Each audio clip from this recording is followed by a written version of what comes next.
ठरलं तर मग मालिकेच्या पुढील भागामध्ये आपण पाहणार आहोत की घरातील सगळेजण शुभम करोती म्हणत असतात. तर शुभम करोती म्हणत असताना सायलीला त्या काही जुन्या आठवणी आठवतात की ती पूर्णाजी बरोबर लहान असताना अशी शुभम करोती म्हणत होती आणि तिला त्रास सुद्धा व्हायला लागतो काही आता तिला जुने क्षण आठवून. मग आता इकडे दुसरीकडे अर्जुन आता खूपच चिडलेला असतो आणि म्हणत असतो की खूप टेन्शन आलेलं आहे मला. अश्विन अजूनही डिस्टर्ब आहे. पूर्णाजीची तर अवस्था तू बघतीयस ना सायली, आयुष्यात ना एखादी अशी गुड न्यूज यायला हवी की सगळ्यांच्या चेहऱ्यावरती स्माइल परत येईल असं म्हणून अर्जुन आता खूपच टेन्शन मध्ये असतो आणि तो तिथे खाली चेअरवरती जाऊन बसतो. तर सायली त्याच्या जवळ जाते आणि म्हणत असते की मला ना कालपासून तुमच्याशी काहीतरी बोलायचं आहे. तर अर्जुन म्हणतो की काय बोलायचंय सायली तुला, बोल ना. मग सायली म्हणत असते की अहो मला ना कालपासून थोडं बरं वाटत नाहीये. आता अर्जुनला सायली असं म्हटल्यामुळे अर्जुनला थोडा धक्का बसतो आणि तो म्हणतो की काय झालंय सायली तुला. तर आता सायली म्हणत असते की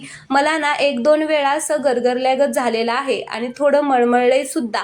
आता हे ऐकून अर्जुनला धक्काच बसतो. तर आता अर्जुनला ज्यावेळेस सायली सांगेल की मी प्रेग्नेंट आहे त्यावेळेस त्याला आनंद होईल की दुःख हे पाहणं खूपच इंटरेस्टिंग असणार आहे. त्यामुळे प्लीज तुम्ही चॅनलला सबस्क्राईब करा. धन्यवाद.